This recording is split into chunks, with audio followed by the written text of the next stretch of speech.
Fears are a normal part of our life. Many of us feel uncomfortable around certain objects, situations, or animals.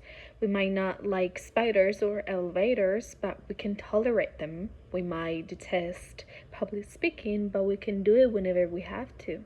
However, for some of us, a certain thing or situation can cause us so much fear that we do so many things to avoid them, and our lives suffer as a consequence. In this case, we might have a specific phobia. Phobias are irrational fears of certain objects, situations, or activities. They can be so intense that even the thought of them cause extreme anxiety and panic attacks. They can also limit your daily activities and may cause severe anxiety and depression. There are hundreds of different phobias, some of which are so strange that they may be hard to believe.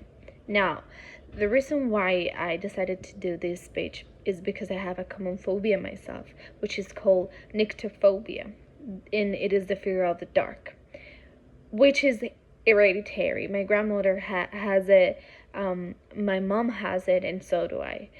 And because phobias can impact your life emotionally in several ways, they can be so isolating. Some phobias, especially agoraphobia, which involves fearing and avoiding places or situations that might cause panic and feelings of being trapped, helpless, or embarrassed, can lead you to avoid social situations. Not only you're left alone, but you then have to wonder why you can be like everyone else. In this speech, I will discuss some of the strangest phobias people have, including why they have them and how they can be treated. Now, I know that this is more common than not, but the concept of being scared of something that is supposed to make you laugh make it so strange to me. This is why I'm starting with coulrophobia, also known as clown phobia, which is the fear of clowns. This fear can be caused by a range of factors, including the natural and exaggerated features of the clown. Moving on to more strange phobias, there was a lot of material to choose from, so I tried to separate them into categories. We have a bunch related to food, social situational phobias, and finally phobias related to colors, objects, animals, and more. First one is lachanophobia, which is the fear of vegetables. It isn't like a 5-year-old kids who push broccoli around on their plate until they get dessert. People with this phobia may go through extreme anxiety when seeing it or even just thinking about vegetables. Other symptoms are convincing themselves that they don't have any nutritional benefits to them. Second, we have chocolophobia. There is a rare amount of people out there who dislike chocolate, but there is an even smaller amount who's afraid of cocoa. A world without chocolate is already scary enough. So, yeah. And we can't help but wonder, is it possible to fear itself? Third, we have allophobia, which is the fear of garlic. Now, can you imagine being Italian and having this phobia? Yeah, that's a little bit weird. And finally, arachibutyrophobia, which causes a fear of peanut butter getting stuck on the roof of your mouth. This could be due to the choking sensation that it produces or it triggers. And people with this phobia know they are extremely unlikely to choke on peanut butter, but they fear it anyway. Now we have a second category, which is situational or social phobia. And in this phobia, we can find ephibophobia, which is a fear of teenagers or adolescents. Then we have ataxarophobia, which is the fear of being forgotten or ignored. This phobia can manifest as a feeling of being unwanted or unloved. People with ataxarophobia may feel like they are invisible and they have difficulty building connections with others.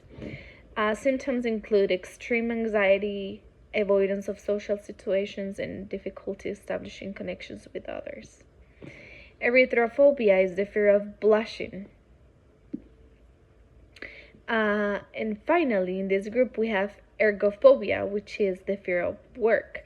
People with ergophobia tend to have extreme anxieties associated with their place of work or work environment. Some may have fear of the manual labor or the act of working itself, while others can have a fear of finding a job. All of the cases would be classified as ergophobia. The fear of work can lead to anxiety attacks and impair a person's ability to function professionally. It can have a huge impact on a person's life, as most people need to maintain a job to survive, of course. Ergophobia may stem from occupational burnout, where a person becomes so stressed and exhausted by their job that they feel they can no longer complete it. It can also be associated with negative work experiences like an abusive employer or poor work-life balance.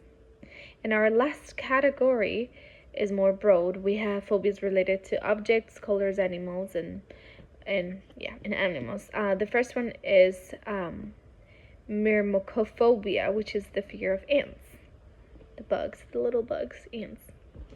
Xanthophobia is a fear of the color yellow. People with this rare phobia are usually also afraid of any object that is yellow, such as school buses and flowers. This one is a long one. I have to read it. Hippopotamonstroskipidilophobia, which is the fear of long words. Whoever coined this word had a very fun sense of humor. And then we have nomophobia, which is the fear of being without a phone, which most of us can relate to, but we don't go through extreme anxiety. I'm gonna show in the slide some more phobias, but then the one thing I can say before I finish is that phobias can be a source of significant distress and embarrassment for individuals and can interfere with daily functioning. If you or someone you know is struggling with a phobia, it is important to seek mental health professional help in order to manage the symptoms and to help the individual live a normal, to help your friends, family, or whoever live a normal life and a healthy life. Thank you.